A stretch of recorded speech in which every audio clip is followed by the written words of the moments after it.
If listening to Unforgotten has inspired you to create your own podcast, you're in luck. With Spotify for Podcasters, you can make your own podcast and share it with the world. And the Spotify platform makes it super easy to get started. With Spotify for Podcasters, you can record and edit podcasts right from your phone or computer. So no matter where you are when an idea hits, you're ready to start recording. Spotify for Podcasters makes it easy to distribute your podcast to Spotify and everywhere else podcasts are heard. Plus, you can do video podcasts and engage with fans through Q&A and polls. You can even earn money in a variety of ways, including ads and podcast subscriptions. And best of all, it's free. Download the Spotify for Podcasters app or go to www.spotify.com/podcasters and sign up for your free account to start recording and sharing your podcast with the world.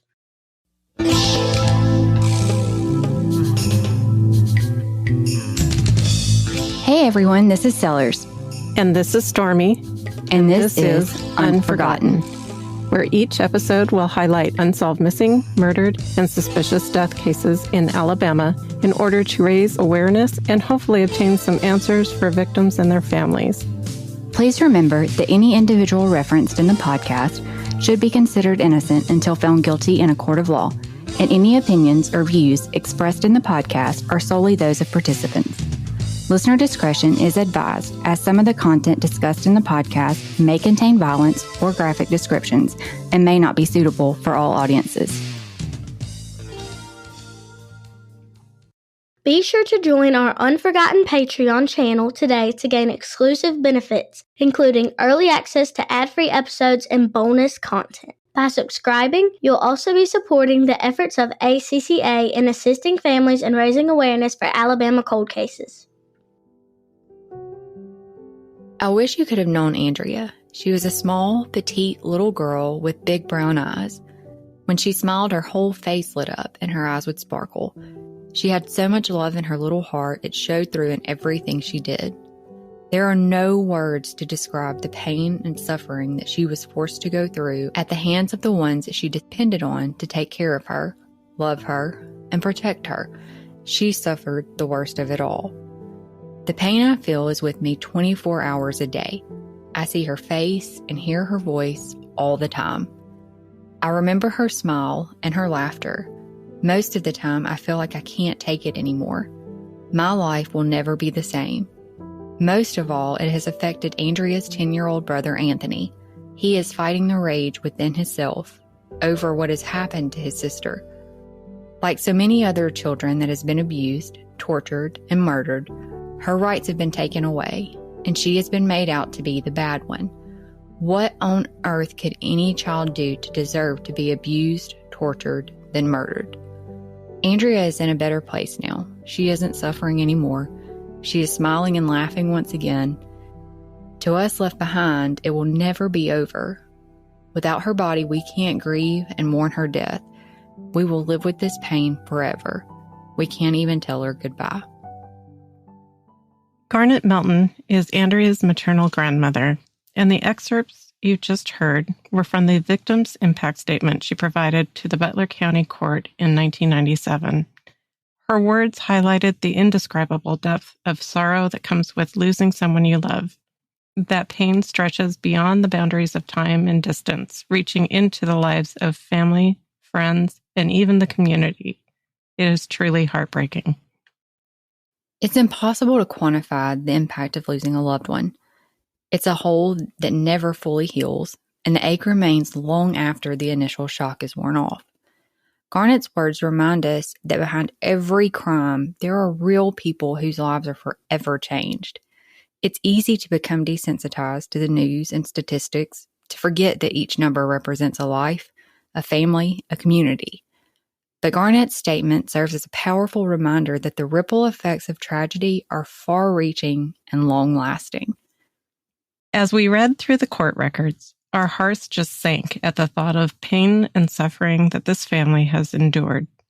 The pattern of abuse that was revealed not only affected the children, but also Kim herself. It is heartbreaking to think that someone could be subjected to such cruelties at the hands of someone they love. Yet despite all of this, Kim was the one who carried the weight of the blame for Andrea's disappearance. It's important to remember that Paul accepted a plea deal in exchange for his testimony against Kim, which meant there was no trial, no opportunity for the evidence against him to be fully scrutinized. As we delve deeper into the court documents, we urge you to keep an open mind and listen carefully.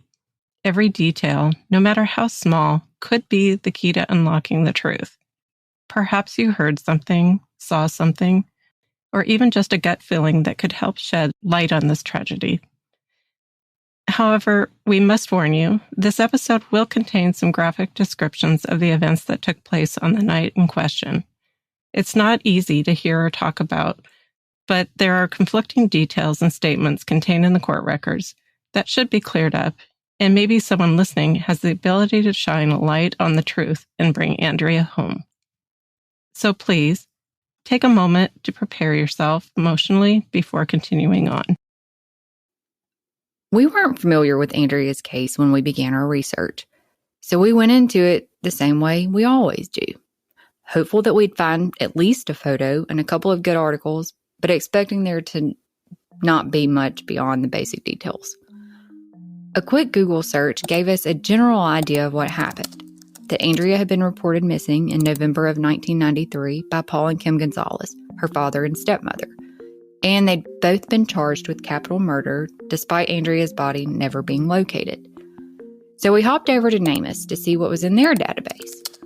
Luckily, Andrea was in their database, but it only provided basic information. Andrea Gonzalez, female, white Caucasian, 5 years old, approximately 3 feet tall and 35 pounds, with brown hair and brown eyes. Last seen November 20th, 1993 in Russellville, Alabama. No non-distinctive features, and no description of the clothing she was last seen wearing. Also, no address for where she was last seen. There were, however, 3 pictures, which was more than we find in some cases, so that was a plus.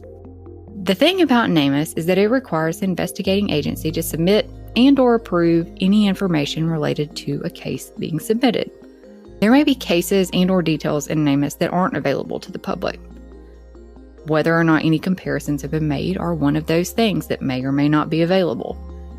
There's been no comparisons made in Andrea's case, at least in the publicly available information on NamUs, but we know now that there has been at least one comparison made after rumors began circulating in around 2007 that a local teen may have actually been Andrea.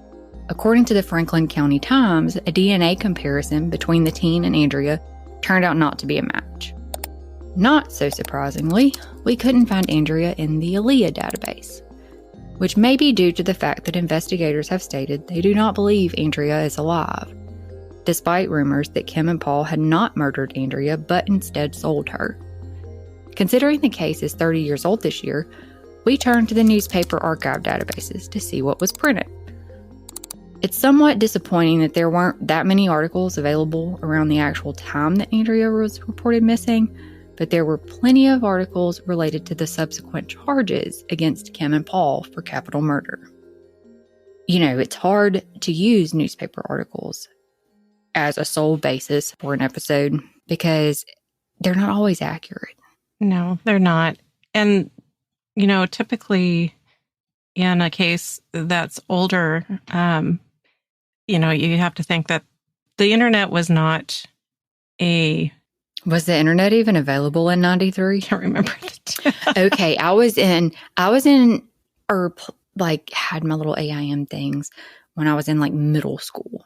So the internet was around, for those of us that dealt with dial-up, probably the mid to late 90s.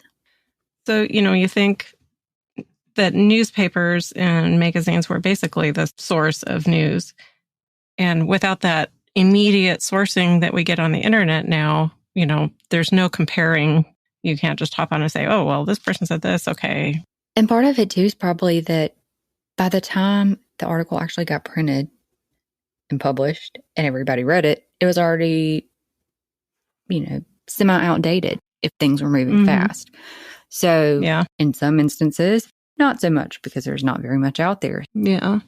It still took time to print those articles on actual paper and get those delivered and put somewhere that people could actually start reading them.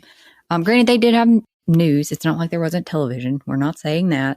But it's a lot harder to find news broadcast. It is. You know, we have the Alabama Department of Archives, and they're in the process of digitizing a lot of archive news broadcasts, but it's not really conducive to searching on the internet, I guess. No. You know? And it's not, it's a work in progress as well. So, right.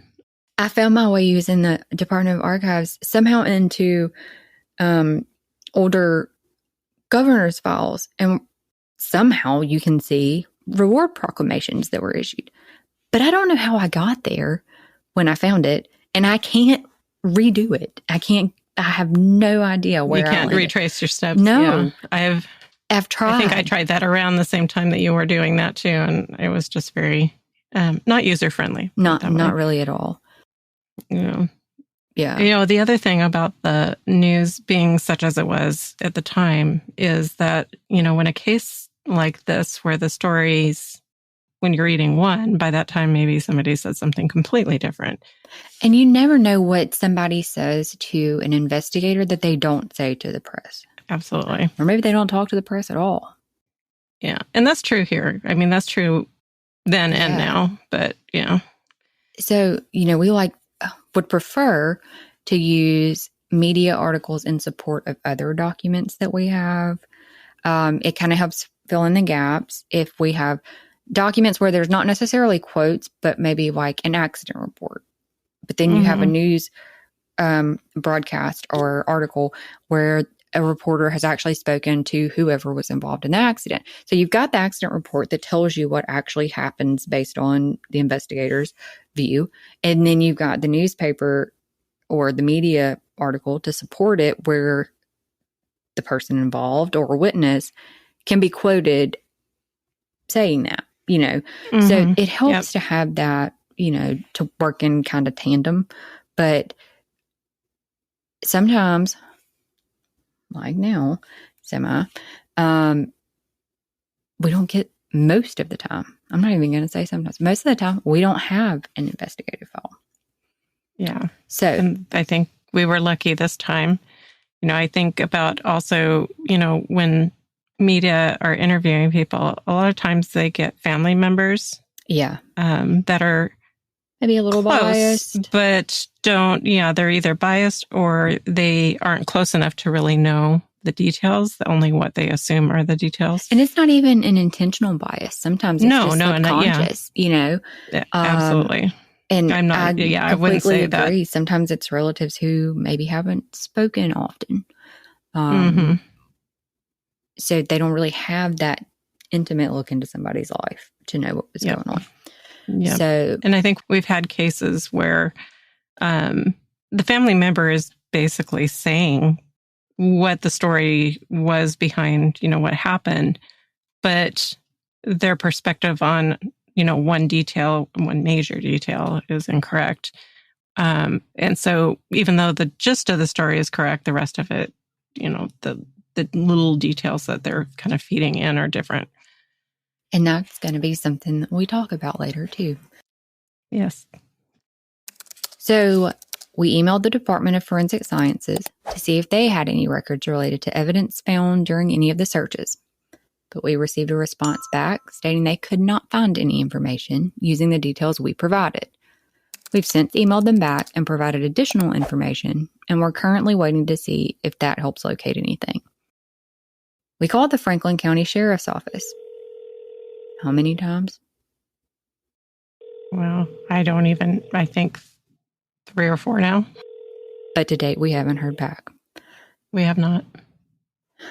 We emailed Russellville's chief of police, Chris Hargett, to see if he'd be willing to speak with us, and he'd responded that he'd be glad to chat with us if we provided him a time that matched up with his schedule. To save the back and forth, we provided our phone number and asked him to give us a call when it was convenient for him. To date, we haven't spoken to him. Then we turned to AlaCourt. AlaCourt is the electronic records for the court systems here in Alabama. If you go to an actual courthouse, you can access these records through terminals within the courthouse. If you're not at or near a courthouse to be able to access that, though, you can actually access them at home. So it does provide public access to publicly available documents that are filed in cases. Now, that doesn't necessarily mean that all of the documents related to a case are available. It also kind of depends on how old the case is or whether or not things have been filed under seal. It's always a gamble in Alicourt when you search for cases that occurred this long ago. You pay $10 for each search you run. If you misspell a name or there's no file found with the name you provided, too bad. I've had a couple of times where I've searched for a name only to realize that I was searching for a middle name as a first name and that they actually had a different name. Does that make sense? That does. Like, did what I said make sense? Because I was like, I was trying to think of the best way to put it. Like, it's not, they go by their middle name, but that's not actually their name. Their middle, yeah, exactly. So I searched for, let's take Paul, for instance. His first name's actually Apollinaire. That's a good example. And if you don't search it right, you don't get any results. Yep. Well, then you've lost your $10. Mm-hmm. Or let's say somebody in a past episode named Chip. That's not his name either. Yeah. Or if you have somebody like, this is unrelated to a past episode, but Bob.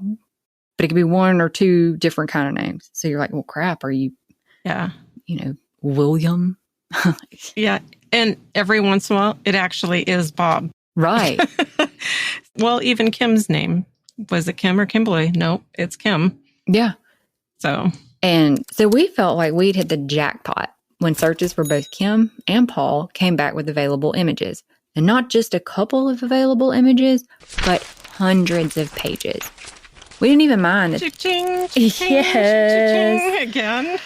We didn't even mind that the entirety of the files had been bundled and scanned into subfiles that gave no indication of what was contained within. We were just happy to have some kind of record. And after looking through both files, we're not 100% sure that either file contains all of the documents used in their cases. There are references to exhibits that aren't available, and neither file contains a transcript of the recorded statements given by Kim or Paul. There's some motions that look like there should have been responses, but there weren't any. And putting that aside, it does give us some idea of the evidence obtained in connection with Andrea's disappearance, and the mindset of at least the attorneys appointed to represent Kim and Paul. We also called the Butler County Clerk's office to request a copy of the exhibits used during Kim's trial and a trial transcript, but we were directed to contact the judge's assistant. We're still waiting to hear back. We searched for the court reporter's contact information in the Alabama Board of Court Reporting Registry, but she doesn't appear to be listed in the current registry. We also emailed one of the attorneys appointed to represent Kim to see if she would be willing to share information with us. We've not received a response. Although I'll admit I'm not quite sure I expected to receive a response, but I sure was hoping we would. Yeah. While we were waiting to hear back from Butler County, we emailed the current Butler County DA, Charlotte Tesmer, to see if she had a copy of any trial documents that she would be willing to share. But she stated the case had originated in Russell County, and former Russell County DA James Fry had prosecuted the case. Their office has no records related to the case. Which I thought was kind of funny, because I almost wondered when you first mentioned this to me that maybe they were mixed up because the case was from Russellville. So I was a little confused by that. Yeah, because the case actually originated in Franklin County. James Fry did prosecute the case. However, according to his letterhead at the time, he was the Limestone County DA. Mm-hmm. It's possible he covered more than one county, though. So we forwarded our request with her response to the current Russell County DA, Rick Chancey, to see if he could help. That was kind of late on a Friday afternoon. Wasn't expecting a response, so we haven't heard back yet. But I feel like we're probably going to get the same answer, especially since Russell County wasn't even involved. Yeah. Yeah. It wasn't even one of the counties that the cases were transferred to. So, yeah, that all kind of felt like a goose chase to me almost. I really don't know. It could be the same mix-up even as the whole Chris Hargett thing. Still trying to work that one out. I know. I do know that the chief of police is not the same person as the DA, But where the DA is and who he is related to, I am not sure. Well, they could be related, but the they DA are not directly related. So there's an investigator for the Franklin County Sheriff's Office who is a Chris Hargett. Yep. Yes. But then there's also but references. Is that the DA? Well, exactly, because there's also references in Paul's file that DA Chris Hargett was at his interrogation. So it's all kind of confusing because it is pretty confusing. If you look at the grand jury like cover sheet, the list the witnesses out, then it says DA Chris Hargett, investigator Chris Hargett. So obviously it's more than one person, but yeah, are they related? Yeah. Is it like uncle and nephew or cousins, or I have no idea. I do think that the DA is older than the now chief of police. I don't know if he was chief then or if he was only investigator then, possibly. Anyway, I digress. I was just thinking, if he was the investigator, though, it would be really nice to talk to him because he should know a lot about it, even though he's like the city police now and not with the sheriff's office. I am giving him the benefit of the doubt. They are busy, so maybe we'll hear more, and he's just gotten detoured. So before diving into what we do have, let's rewind.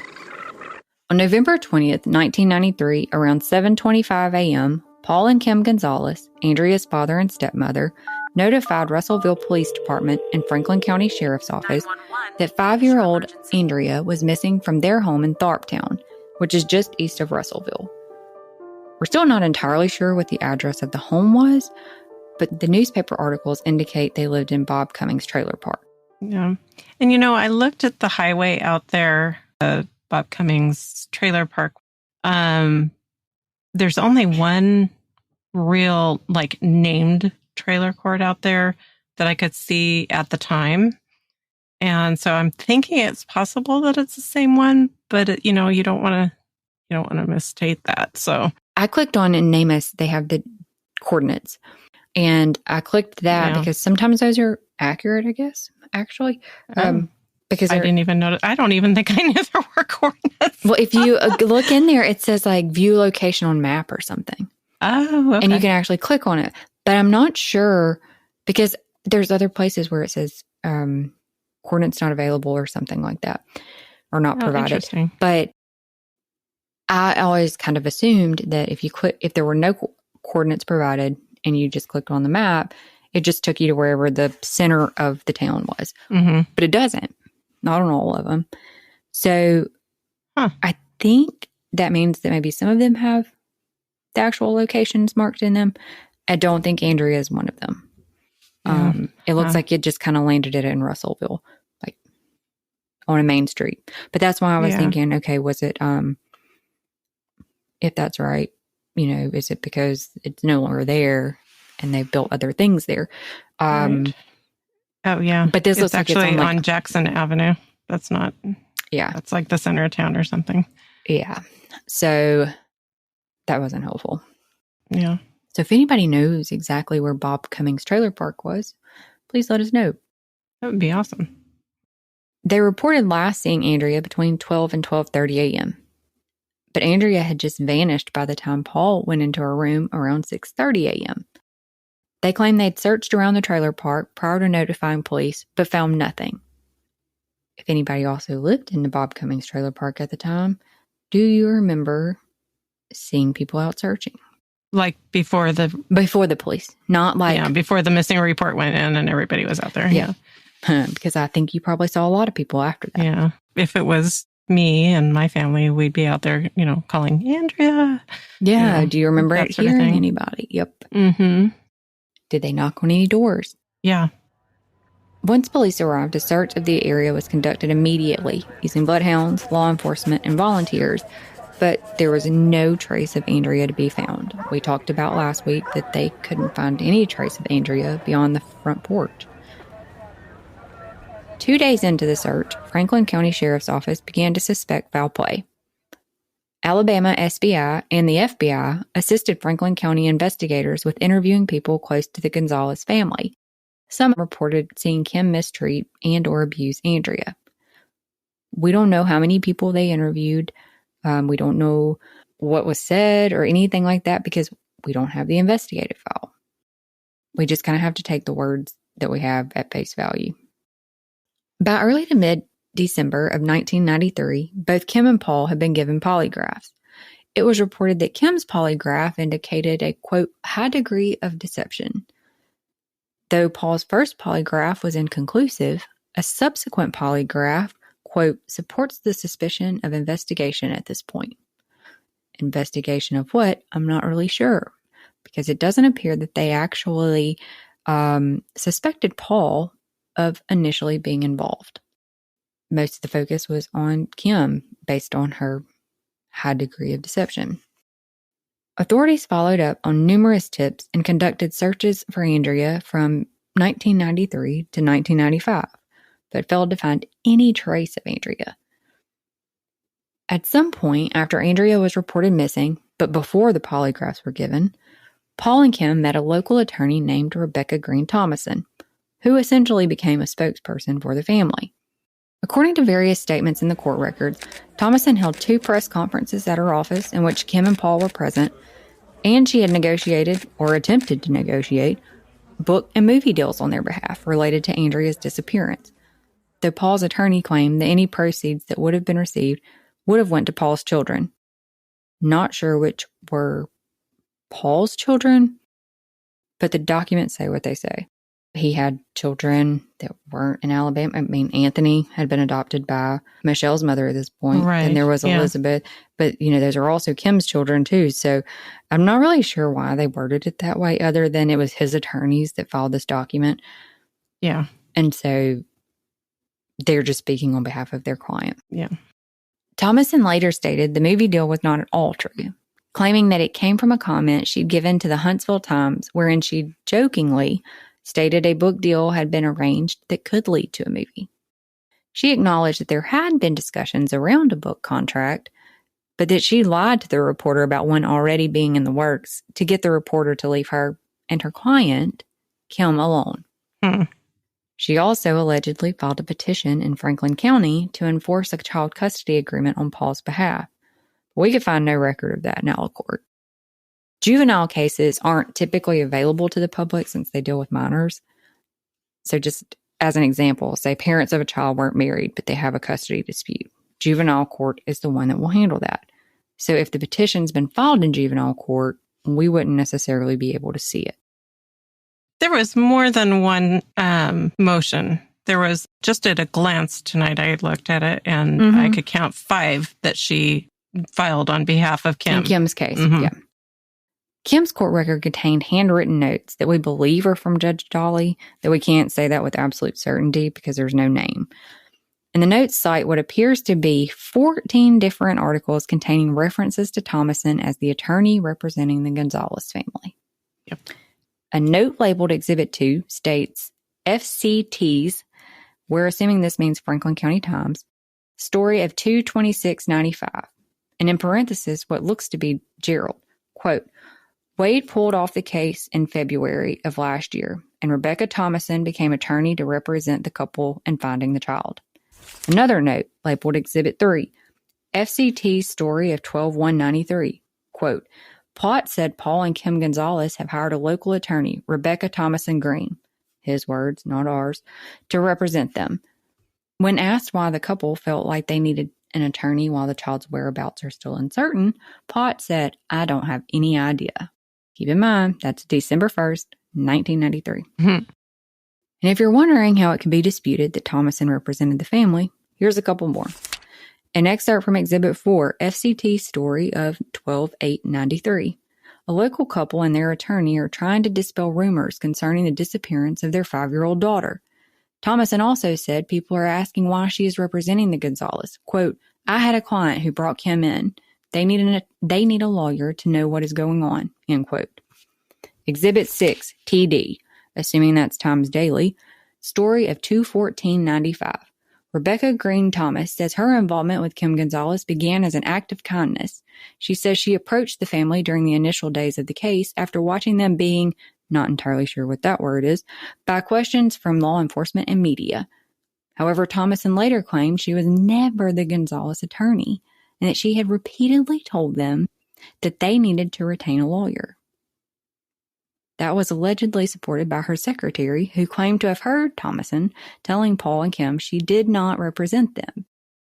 Thomason stated she'd only been dealing with the press because she was a friend of the Gonzalez and wanted to help them, not because she'd been retained by them as their counsel. Yeah. I mean, the written form does not look... You negotiate a book... We're talking about court records having her name signed on the dotted line. I mean... Yes, and I get it. She only did it on behalf of Kim. So she's going to dispute, and I don't blame her because she kind of throws Paul under the bus there. And that's some ethics issues.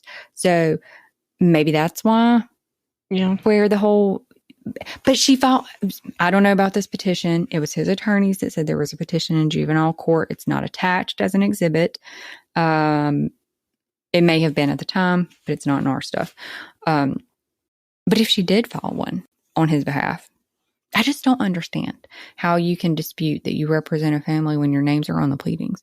And you're literally in all of these newspaper articles about your clients. Yes. And it's not like it's one or two articles where they offhandedly refer to her as their lawyer. It's several of them, and she's not disputed it until this all came up. So it's pretty clear that both Paul and Kim believed that Thomason was representing them. Law enforcement believed Thomason was representing them, and the media believed that Thomason was representing them. The only person who apparently didn't believe Thomason was representing the Gonzalez family was Thomason. Yeah. So why are we talking about this? Because the allegations and the pleadings filed by the attorneys representing Paul and Kim are serious. There's claims of prosecutorial misconduct, violations of attorney-client privilege, among other things. Because a jury is required to weigh the credibility of witnesses and their testimony when rendering a decision, and you get to decide their credibility whenever you're on a jury. That's something to keep in mind as we move through this. For sure. As we stated before, if you recall reading about this in the newspapers at the time, it's important to remember that while things printed in the press are sometimes true, they aren't always accurate. So with those statements in mind, let's fast forward to 1995. After Andrea's disappearance was reported initially, there's not really much information that we found in the newspaper archives. We're not sure how active the search was between 93 and 95, how many searches were done, how many witnesses were interviewed, or anything like that. And I know that one of the people that made a comment or messaged us, they talked about possibly trying to see if they could locate any. So if any of you out there, some people save those kinds of newspapers when it's a big thing in a small town. Or if you knew where to find them, or you have friends or relatives that worked, in the newspaper industry at the time, and or photos, you think or photos, yeah, right. Or if you participated in the searches and you saved, information from the time, we'd love to know a little more about those actual days that happened right after she disappeared. Where'd they search? Where, yeah. What'd they use? Mm-hmm. Do you remember what kind of dogs there were? Yeah. We get really specific here, guys. We are. Well, sometimes the dogs make a difference. They do. There are different kinds of search dogs, so. However, things heated back up in February of 1995 when Kim came forward and made a statement to Franklin County investigator Chris Hargett, confessing her involvement in Andrea's death. Based on the records, Kim gave at least two statements, a verbal statement that was recorded and a written statement that was taken right after. While the recorded statement should be available to the public since it was later played during her trial, we don't have it. But we're trying to get it. Do you feel like a broken record? Yes. I always hate having to say, but we don't have it. I know. We don't mean to disappoint. We're trying to get as much information as we can. One day You all are going to be so surprised when we play it back on the podcast because nobody's going to expect it. Yeah. Us included.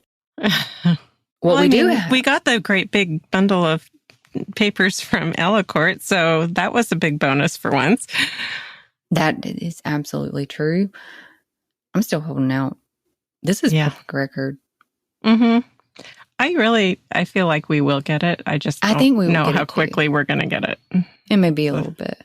I'm contacting. I mean, if I have to contact every DA around there, they're going to know our names. I know. Look, somebody's office has this. I don't know who it is. And you can keep sending me around because there's something strange about this, and we'll get into it a little bit. This kind of bothers me a little, and I don't know how common this is. So I would really like to talk to other attorneys who are practicing at this time to see how common this is. So their cases get changed, the venues get changed. We'll go through that in a little bit. Mm-hmm. But when they get moved, so the judge goes with them. That's not what's so kind of odd, because I think that happens sometimes, especially in some of the smaller counties where a judge kind of sits over several counties at one time. But what was strange to me was that he actually ordered for the Franklin County Circuit Clerk to handle everything, even in those other counties for these cases. Yeah. No, I don't know about how it works, because you're a little more familiar with that, with, the clerks and the court reporters and things. Do the judges get, for lack of a better word, attached to certain people working with them when they're on a trial like this? Maybe, but this is what kind of bothered me about it, is that these cases are being kept in two jurisdictions that aren't the originating jurisdiction. And the clerk is now, everything's still being filed in the originating jurisdiction, even though the cases are no longer there. And essentially, they're taking the files from Franklin County to those counties because it's not electronic at this point. And so how do you know that everything's in there? Well, not only that, then why would, if really the only reason that you would call this trial something that took place in Butler County is because physically they were there, but everything else, basically was transported to there from Franklin County, and I would think everything would be transported right back. The way that I read it, even the pleadings were filed with the Franklin County Court. Yeah. I think they had Butler County as the jurisdiction at the top, but you still had to file it in Franklin County, and that clerk would handle everything. And that just seems bizarre. It has to be with Franklin County. That's kind of what I'm thinking. But it shouldn't be. Yeah, well, that is my point, is it's not a Franklin County case. It should be in Butler County. Mm-hmm. Well, it isn't. No, it is in Butler County. That's what I've got under, that's where I got it from Court. I got the court record. But the DA file, where is the DA file? Mm-hmm. So the court file is in Butler County. That's the district. So the formal court record is but the actual County. Court record for the district attorney at the time, which was a special appointed one, isn't in Butler County. But we were told he was a Russell County DA, but we think he was a Limestone DA. I'm not sure. So that's where so that's another thing that I don't really understand about all of this is, like, do the DAs and the judges and the lawyers, do they all bring, do they all have their own copy of whatever they want to keep, and they just keep it with their own records? That's what it sounds like at this point. And you would think, I don't know. I don't know. I'm really confused about how this happened, but. And if any of those people are listening in on this, because for whatever reason you're listening in on this, if you could contact us, we'd love for you to explain it to us, because we certainly want to set the record straight, and we really would like to see those records. And so we're not being judgy. Thank you in advance. We're just really confused. yeah, very much confused, and anxious to actually set the record straight. So, what we do have, though, is what we believe is a copy of Kim's written statement that was incorporated into the pre-sentence investigation conducted by the Alabama Board of Pardons and Paroles. Keep in mind, the documents say what they say. We've not altered it or changed it from the way that it is typed in this report. So, Stormy, you want to read that into our record? Absolutely. On February 13th, 1995, after being advised of her rights, Kim Gonzalez gave the following voluntary statement to investigator Chris Hargett. On Friday, November 19th, 1993, me and Paul, my husband, Andrea and Elizabeth all went to Food World, and Paul, Andrea, and Elizabeth stayed in the car. After Food World, we went to Jack's restaurant. We may have went to Jack's first. No, I went to Jack's last. After we left Jack's, we all went for a ride. We got home sometime around 10 p.m. because Tales from the Crypt was coming on. We put the kids to bed right after we went to bed. Elizabeth wanted to sleep on the top bunk, so we put Elizabeth on the top and Andrea slept on the bottom. Me and Paul put up the groceries and then we watched a little TV. Paul took a few Valium because he thought he was out of marijuana. Paul went into the bathroom and found a half a joint, so he smoked that. The movie was boring, so me and Paul went to bed around 10:30 or 10:45. I'm not for sure. Around 11:30 p.m. or 12 a.m., I'm not sure on the time, Elizabeth fell out of bed. I went and got her up and put her in the bed with Paul. I couldn't go back to sleep, so I watched some TV in the living room. I saw Andrea sneak into the bathroom. I waited a few minutes to see if she was up to something. I went to the bathroom, and she was using the bathroom in the floor or throwing up in the floor. I put Andrea on the toilet, and she got back off of the toilet. Then did it again in the floor. I think she started throwing up in the floor. She makes herself do that when she gets upset. This kept happening, so I started running some bath water. I put her, Andrea, in the tub, and she tried to get up and said it was hot. She says things like that to get out of it. As Andrea was trying to get up, I pushed Andrea's back down by pushing her shoulder with my fingers. I was trying to clean the vomit off of her. Then I pushed her back into the water by her chest to wash the vomit off of her chest. That's when I noticed how hot the water was. I got Andrea out as soon as I could. I took Andrea back to her room and then took the sheets off her bed and put 2 kinds of medicine on her, Noxzema and some burn cream. I then went and got Andrea some Sunny Delight and children's Tylenol. Andrea threw that up. I think I brought her some more Sunny Delight. I went back into the living room so I could think of what to do. I was scared. I was confused. I didn't know what to do. Later, Andrea came into the living room wanting some more Sunny Delight. I gave her some more Sunny Delight, and Andrea went back into the bedroom. After that, I went into the bedroom to check on Andrea, and I looked at her, and I could tell there was something wrong. I checked her pulse on her arm and neck. She wasn't alive. I was scared Andrea was not breathing. I don't know what it was from, her being in the tub or her hitting the back of her head on the wall. Andrea had a habit of banging her head against the wall. I got 2 white garbage bags from the kitchen and went back to the bedroom. And I think I put 1 bag on her head and 1 on the bottom. And I don't know if I put tape on them or not. I went back to the kitchen and got a big black garbage bag and went back to the bedroom and put it on Andrea. I carried her outside and put her in the trunk of the black Camaro. I don't remember if I got the extension cord first or the concrete block. I put them in the front seat. I left the trailer park and turned left. Then I turned right on a gravel road and went up to the cemetery. I tied the cord around Andrea and the block. I left and I'm not sure which way I went, but I went by Ray's store. I crossed the median and then turned back to the right and ended up in Phil Campbell and turned left towards Monday. I stopped on the bridge and I think I threw Andrea off the right side of the road. I'm not sure how, but I came back to the trailer as fast as I could. The statement was taken after the recorded statement. So I have a whole lot of thoughts about this. There's a lot to unpack there. If you could see my paper right now, there's green, blue, pink, yellow, all kind of highlighting. Yeah. That I tried till I coordinate for myself some inconsistencies. There's circle marks, underline marks. It's crazy right now. And I got multiple Post-it notes on it.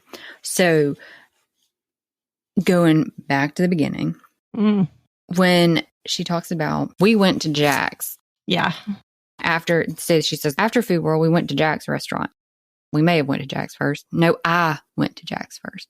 Who went to Jack's and when? Yeah. I mean, why? And Jack's couldn't have been last if they all went for a ride. Yep. So it makes me wonder, did she go to Jack's? Mm-hmm. You know, that's were they kind of one of those slips where everybody's together and then she's like, wait, no, I went to Jack's last. Yeah. Okay, well, where was everybody else? Almost like, was she at Jack's when something happened and that's why she doesn't know? Yep. Mm-hmm. And maybe they did go for a ride after they left Jack's. Maybe they went for a ride and maybe somebody wasn't with them or wasn't apparently with them. Now, we looked up the TV guide from that weekend. And it says that Tales from the Crypt came on at 8:30, not 10. And Tales from the Dark Side was on from 9 to 10:30. And I don't know what Tales from the Dark Side is. I think I did actually kind of, I don't know what it's about. Let me just put it that way. But because I actually thought that they did some spinoff series from Tales from the Crypt. And so I thought that was actually one of those. It's not. So I think if I remember right, it's if it was the movie, it's kind of told in the same way as the series was, kind of an anthology kind of a thing. It's been a while since I've seen it. I know I've seen it. I was just trying to figure out, is it possible that she confused those? But it's not, because Tales from the Crypt wouldn't have just been coming on. It came on at 8:30. And if they got home at 10, then Tales from the Dark Side would have already been on. Yeah. So that's not necessarily the case. And then she says that she and Paul, well, first of all, they couldn't have gone to bed twice. Yeah. And I don't really understand that. I don't know if that's a grammar thing, a typing thing, or if this is really what she meant. We put the kids to bed right after we went to bed. Right, exactly. So there should have been like a went to bed, comma, right after we went to bed. Yeah. Because you can't put the kids to bed after you're in the bed. Yeah. So maybe the comma got put in the wrong place. But obviously they didn't go to bed right after because they go put up groceries. And then Paul goes and takes a Valium, smokes a joint. They watch a movie. Yeah, they do. Then they go to bed. Yeah. And they went to bed. They did all of that in 30 to 45 minutes. I was going to say no later than 10:45, it sounds like. That's not very much time to get the kids to bed and do all that. Right. Because then we later learn, I say this, we still don't really absolutely know what time she gave Andrea the bath. Because we know that this statement is inaccurate. Absolutely. That she's not the one that disposed of Andrea's body, because Paul later admits to doing that. So we know that everything in this statement isn't true. Right. Do we think that there's things in the statement that are true? Threads? Probably. But this is one of those things where you have to look, because then there's referrals to Andrea in present tense. She makes herself do that. She says things like that to get out of it. But then at the bottom, she had a habit of banging her head. But the verb tense is what gets me. When it's, she makes herself do that. She says those things. She had a habit. So that changes. That's a big deal. It is a big deal. It almost makes me feel like when somebody, there's other reasons, I'm sure, for people to use present tense, talking about somebody they know or they think they know is passed away. However, it also is indicative of somebody who wasn't actually present. Kim may have known that Andrea was dead, but maybe didn't witness it. Yeah. The other thing that kind of just doesn't match up to is, I ran from the room so I could think what to do. I was scared. I was confused. I didn't know what to do. Why? Why at this point didn't you know what to do? Because we know that things aren't quite what they're said in here. But I firmly believe she was scared. I do too. And we talked about that in the first episode, that she had a reason to be scared. And why was she scared then? At this point, as far as she knows, yes, Andrea's been burned. She's okay. I mean, she was still throwing up. But she can't even say for certain whether Andrea was using the bathroom on the floor or throwing up. And then she goes in. All of this happens in the bathroom, but yet she takes Andrea's sheets off her bed. Before putting her in. And she never says she puts them back. Oh, I know. She doesn't say Andrea was sick in her room. and the sheets coming off the bed bothers me. And then she leaves her in the bedroom, according to her statement. So did she leave her in the bedroom, just leave her standing there, or did she put her to bed? Did she put her on the top bunk because Elizabeth's no longer in there? Of course, yeah. According to this. Which would seem weird to me, too, because, she was only 2. Andrea's all burned, and, would you be picking up a poor burnt child if she was that burnt and trying to lift her up onto the bunk? I was going back to, would a 2-year-old really have been on the top bunk? And, oh my God, a 2-year-old fell off the top bunk. And there's nothing said about that. I mean, it was like nonchalant, that was almost, that could have been almost as traumatic as the burn. Was Andrea really up on the top bunk, and she's the one that fell off the bed? That's a good question. Mm-hmm. So she has a whole lot of detail in this statement for some things, but not everything. Not the things that matter. Right. Like, maybe it is something like what you said. She didn't mean to say. She didn't know whether it was from the burns or her hitting her head. But when does Andrea actually hit her head? Because it's only mentioned kind of in passing. I don't know what it was from. I don't know if it was from hitting her head. She had a habit of doing that. Almost like it could have been from that because she had a habit of doing that. She does it so often. But I don't know that she actually did. Right. But it didn't sound like that. It almost sounded like it slipped out and then she had to say something to back it up. That's kind of what I was thinking too. So she can't remember. I wish we had the recording so we could hear her say it. I know, because we know from these records that there are differences in the statement that was recorded versus this written statement. And assuming that this is the written statement in its entirety, which is quoted, it is quoted on this paper for the pre-sentence investigation. So don't think they would put the quotes around it if it wasn't the entirety of the written statement. Mm-hmm. But there are excerpts from the recorded statement that are referenced in other pleadings. And those statements aren't in this written statement. Yep. So it would be nice to be able to hear the recorded statement because she can't remember all of these things. She remembers giving her Sunny Delight. She remembers the Noxzema and the burn cream and the children's Tylenol. Yeah. You know what I realized that she remembers? She remembers everything in an environment that she's familiar with, but she doesn't remember hardly anything from an environment she's not familiar with, like the bridge, the road, the directions in the car, which way she turned.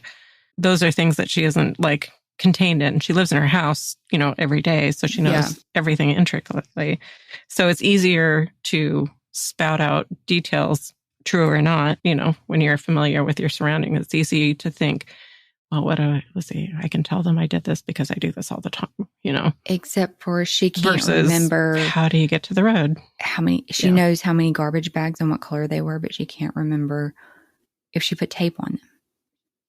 But she knows that she had 3 garbage bags, 2 white ones and a black one. And did somebody tell her to tell them that, you put these garbage bags on and taped it? And then she's trying to remember whether she was supposed to have said that or not. And, she goes and gets an extension cord. She doesn't know whether she gets the extension cord first or the concrete block, but she puts them in the front seat. And then she leaves the trailer park, turns left, right onto a gravel road, up to a cemetery.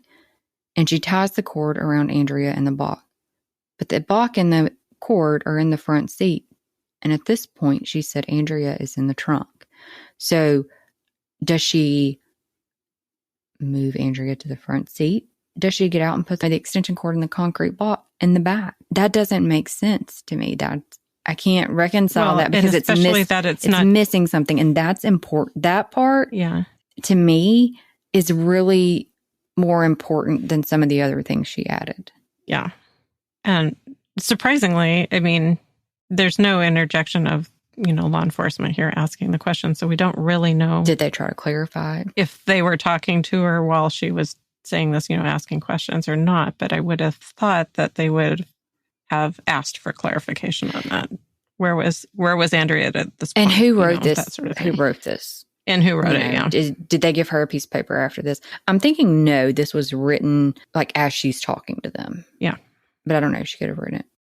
But what I didn't notice until today, that now that I've seen it, I can't really unsee it, is that she says she stopped on the bridge, and I think I threw Andrea off the right side of the road. Not the bridge, but the road. And you would think that if she threw her off the bridge, she would have said that. Which to me doesn't mean that she thinks she threw her off the road. What it means to me is that she doesn't really know what she did because she didn't do it. Agreed. And it also explains why maybe nobody could find anything in the lake. I paused because then it just hit me. Maybe they did throw a cement block and bags in the lake, but it doesn't mean that Andrea was in it. As a detour. Yeah. I'm again, like you said, could mean that Kim doesn't know what she's saying, that because she doesn't know what happened. But you said that in one of their searches, they did find a cement block and they did find garbage bags. So it stands to reason. In fact, they found 3 garbage bags altogether. And it stands to reason that she remembered the right side of the road because that's actually where it is. Yeah, very well could be. But, you know, there's rumors that are pretty prevalent that Andrea was never murdered, that she was sold. Yeah. And if the whole garbage bags and block that were found in the lake were a distraction, that's a whole nother rabbit hole. Yeah. I would like to think, though, that she maybe was sold somewhere healthy and safe. Yeah. Yeah. We all want that. Yeah. For sure.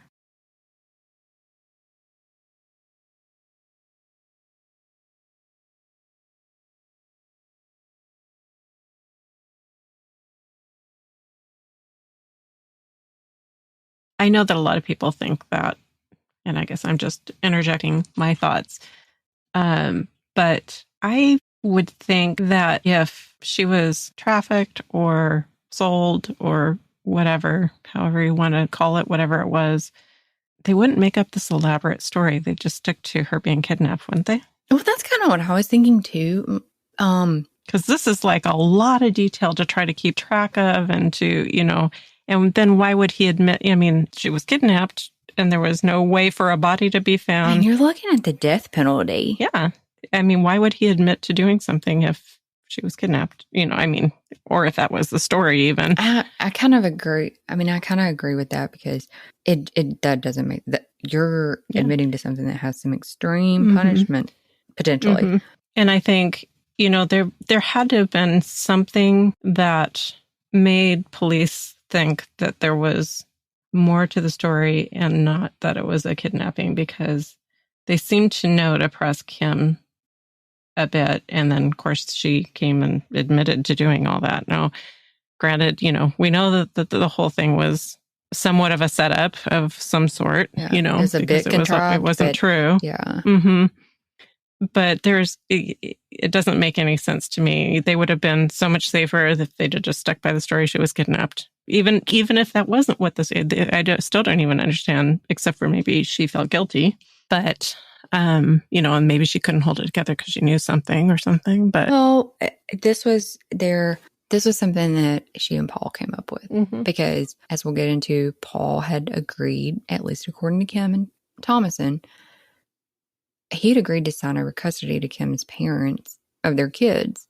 Kim says she gave this statement because he told her if she took sole responsibility, then he'd sign over his parental rights, and that she was doing this to protect her children.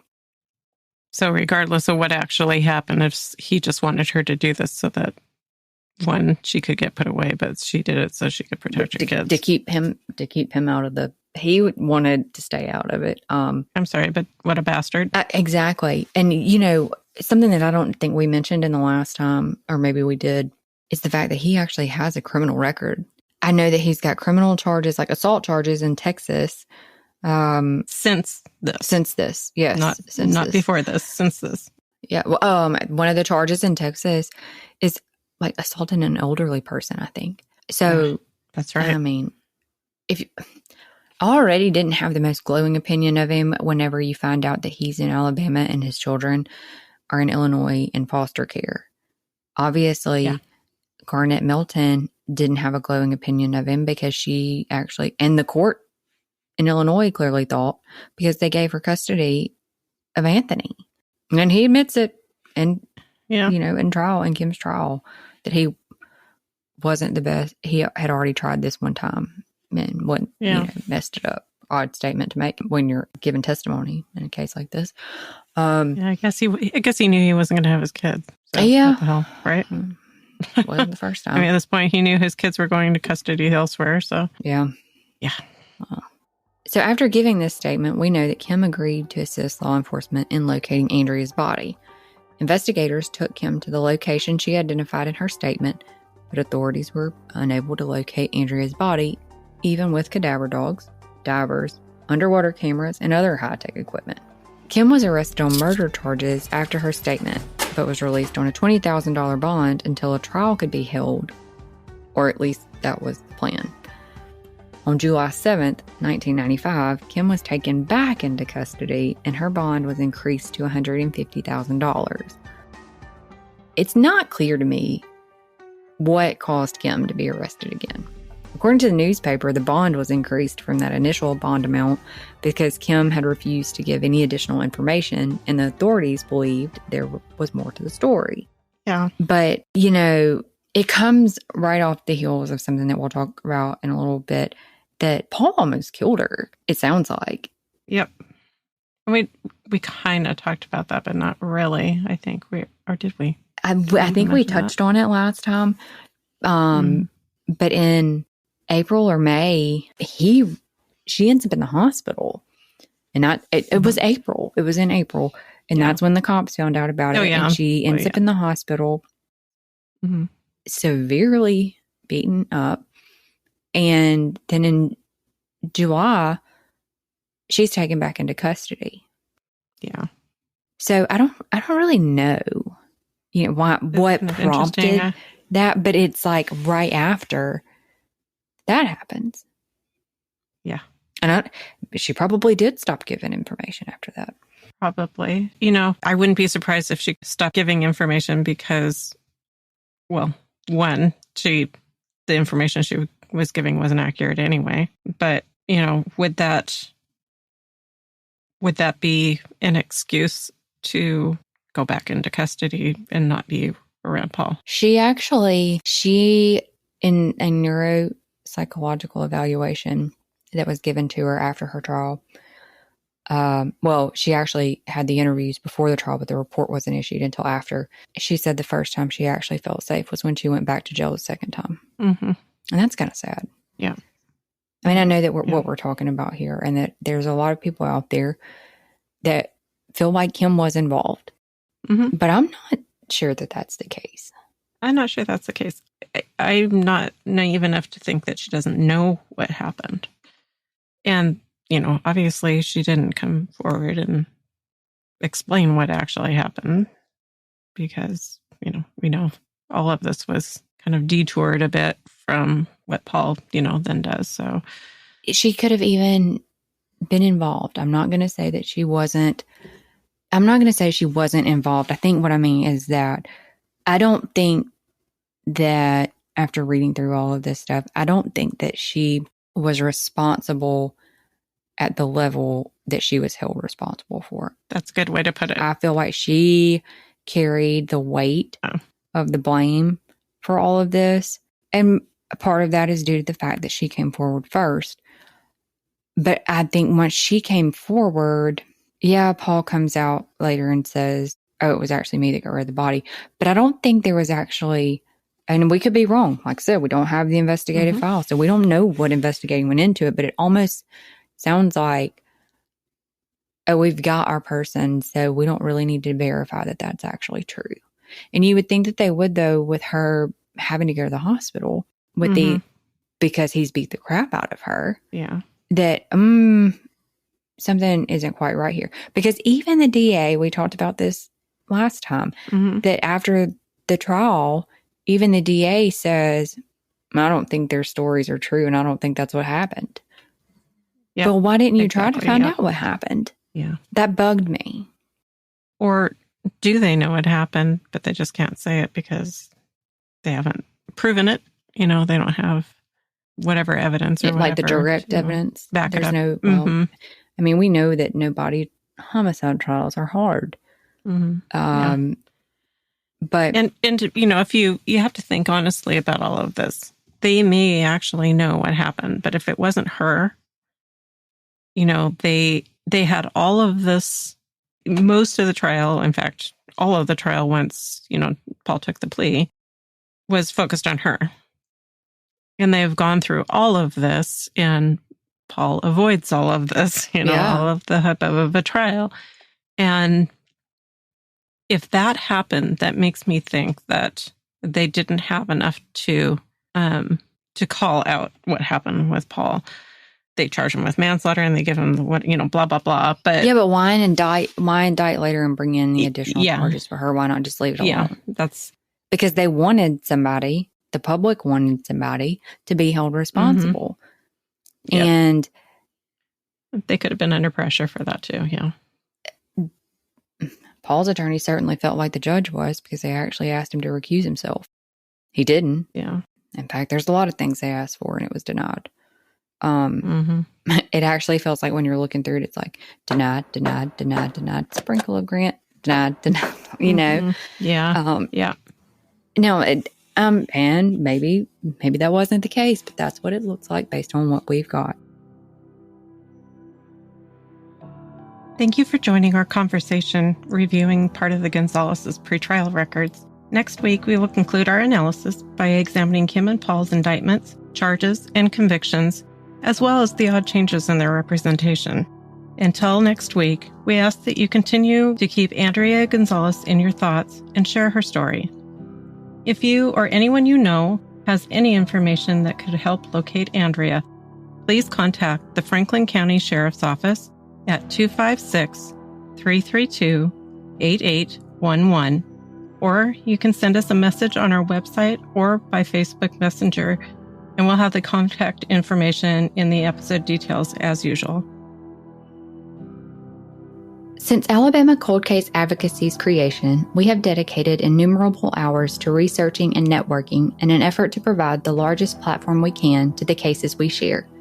We shoulder all associated expenses with Alabama Cold Case Advocacy out of our own pocket, including the subscription fees for researching and production of the Unforgotten podcast to provide a cost-free avenue for the victims' families of those cases. We hope you will join in our efforts to raise awareness of Alabama's missing and murdered and support these families who have been forced to carry the immeasurable loss of their loved ones and the fight for answers.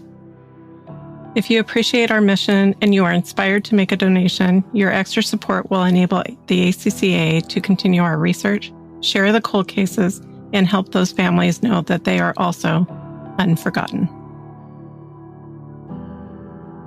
Unforgotten is an Alabama Cold Case Advocacy podcast recorded in conjunction with Riverside FM, hosted and distributed by Spotify for podcasters, available on your favorite podcast platform. Intro music for the show was created by Principles of Uncertainty, who also mixed and mastered this episode. Content and production is by Sellers Stormy. Artwork by Sellers. Credits for music, sound clips, special mentions, and any source referenced in our podcast can be found in each episode's description. We hope you will join us on all the major social media sites and continue to raise awareness of our Alabama cold cases. Until next time, thank you for listening, and remember, justice may be delayed, but the victims and their families remain unforgotten.